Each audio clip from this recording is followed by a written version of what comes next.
on News Talk 105.9 WMAL. O'Connor and Company.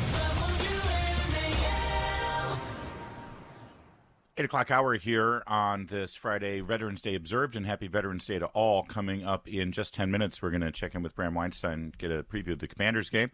And in 30 minutes, Brett Baer, Fox News Channel. I'm Larry O'Connor with Patrice Onwuka. Good morning, Patrice.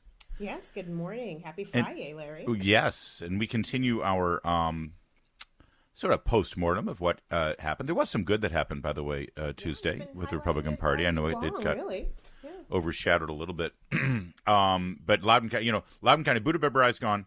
Mike Chapman's reelected, and we got a brand new treasurer there, Republican treasurer countywide too. Some good spots, but obviously not as good as we wanted. We bring in Rich Anderson, chairman of the Republican Party of Virginia, to discuss that and specifically some suggestions that we've heard from the chairwoman of the Republican National Committee about their involvement or lack thereof. Hey, Rich, thanks for joining us. I know it's been a long week for you. Thank you for being here. It's been a long week for a lot of people. Yeah. First, let me ask you one basic. I know this may seem silly, but I don't. There is a bit of an arcane nature to how the RNC is set up. But the Republican Party of Virginia is affiliated with the Republican National Committee. There is a state central committee. There is a state committee, a chair that coordinates and interacts with the National Committee, right? Correct. Okay. So any interaction that the national chair, Ronna McDaniel, should have with the state party with regard to an election like we just had, there's a way of having communication and actually coordinating properly, right? Of course. There's constant dialogue between state parties and the national party. All right. So I want you to listen to this. This was a debate night. I was down in Miami. I asked, and she had a rough night. Let's face it. Vivek Ramaswamy just absolutely, it was like devastatingly hard for anyone to hear something like that from Vivek on the debate stage. I caught up with her. I asked her about that. And then I pivoted to the Virginia elections. And I said, what's your analysis of what happened? Here's what she said. The RNC's not a state committee. We're a federal committee, right? Your candidates can take unlimited state dollars and your governor can take unlimited state dollars. And he actually said, we don't need you guys here. So now I followed up because I wanted clarity. And I said, let me just be clear. The RNC had no involvement in these elections this week in Virginia. And that was in terms of organization, door knocking, money, and I specifically said money, and that was at Governor Youngkin's request. And she said, yes, we were told months ago they don't need any more money, they don't want any money, they've got it. So is this news to you, Rich? Well, let me just step you through how all this transpired. In 2021, at my request, in a meeting that I had with the then Republican National Committee Chief of Staff in his conference room, and with Todd Gilbert, also Speaker of the House, in the meeting, we requested, or actually Todd was not yet Speaker, he was still a Republican minority leader in the House. At any rate, we had a meeting up at RNC headquarters. We requested a certain amount of money. He made his case. They granted us $200,000.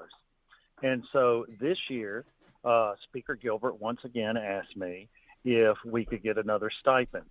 So I suggested to him, rather than me going to Chairwoman McDaniel directly, that simply he and I go up and have a meeting with the staff, because she's simply going to hand that off to the staff anyway, and time was of the essence.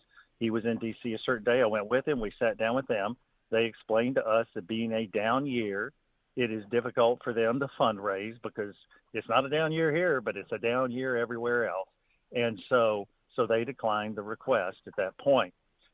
In the open media, I have read that they were informed by Spirit of Virginia that back in the summer that Let's explain. Spirit of Virginia is the super PAC that was mobilized by Governor Youngkin, specifically correct. targeting It's his political organization. Yeah. And so I have not spoken with them about this particular issue because I've only found out about it in recent days in the open source media. But nonetheless, we did make the request, myself and Speaker Gilbert, and they declined simply because they weren't in a financial position to do so. That's the explanation that they gave us. They're gearing up for a big fight next year, and I would imagine in the face of down giving right now, they are trying to husband their resources for next year. And I'm not making excuses for them. I'm just telling you. No. I get it. And listen, I understand the position you're in on this, but we're just looking to try to figure this out and get the facts. Sure. It sounds like, based on your answer, first of all, you can say firsthand, we asked for money, we were told no. Okay, let's set that aside for a minute. By raising the question of Spirit of Virginia, it sounds like you think maybe, since Ronna McDaniel said the governor, your governor, meaning Youngkin, said we don't need it, you're thinking that may have come from Spirit of Virginia, because it certainly didn't come from you. That's correct. I mean, the last thing I would do is say we don't need your help. That's what I thought. Any entity that is willing to help us. I don't. So let me ask one other follow-up then. Even if that is the case, the relationship, Ronna McDaniel does not have any official or even unofficial acknowledged relationship or responsibility to the governor or the governor's super PAC. The only responsibility from the national chair is to you, sir, and to the state party. Well, I would say there's a hierarchical organization, and she sits at the top of it, and I'm the next rung down, as are my fellow state party chairs. So what's going to happen next? I mean, I'm glad that we've got this clarification now on air. Is there continued discussions and obviously preparing to go into next year? What do you think is going to be the next step, Rich? Well, the next step is there's always introspection and internal discussion among, and in this case, since we have a Republican governor in the mansion, we will have some discussions with his team. There needs to be introspection. There needs to be an analysis of lessons learned and apply those to the next cycle. I think the important thing to remember here is while this was a very big disappointment for all of us in the Republican column this year, when in 2021 we moved Virginia back into its status as a battleground toss-up state. And you know the results from 21. And in 22, we sent one more Republican, one less Democrat to Congress and flipped the U.S. House and fired Nancy Pelosi. And so Virginia's back in that column. We are a toss-up state. We move back and forth. We're a battleground, and so our job is to keep that battleground moving and reclaim that high ground for Republicans next year. I just want to be clear, because Democrats outspent Republicans in this election by $8 million, and most of that was spent on deceitful ads that clearly worked. Of course. They clearly worked. I just want to be clear. Had Ronna McDaniel offered money to you and the Republican Party of Virginia in the final months of this campaign, you would have accepted it? Oh, most certainly. Now, we would have – what we asked for was a matching amount to what the DNC provided to the Democratic Party of Virginia. And the reason we did that, more than anything, it is a matter of perception. It is a matter of the optics of it. Yeah. And that's why I requested, would $1 million have made a difference?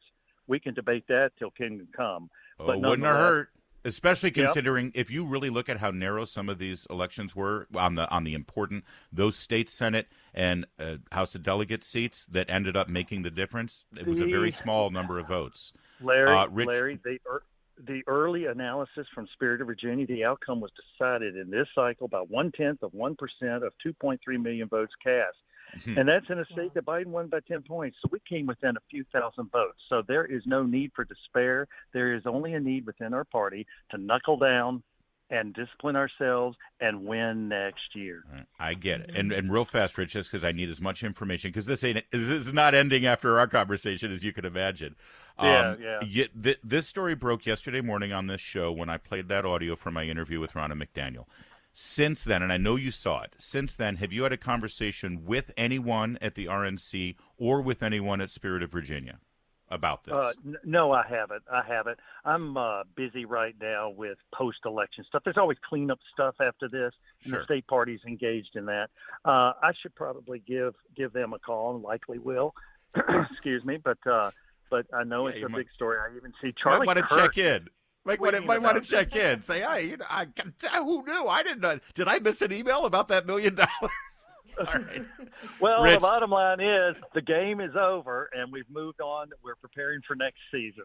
Well, yeah, but you know what you do after the game. You figure out what went wrong, and you fix your game plan. And if that means, changing your quarterback from the quarterback in Washington D.C., then you might want to entertain that if these stories are true. Those are my words, not yours, Rich Anderson. All right. Thank you, sir. I know you had a busy week. Right. Thanks for checking in with us on that. All right, thanks, gang. See you. You bet. Wow. That's explosive, Larry. This ain't over. All right, it's 8:16. Let's get to Jamie Whitman, the Hadid Carpet Cleaning Craft.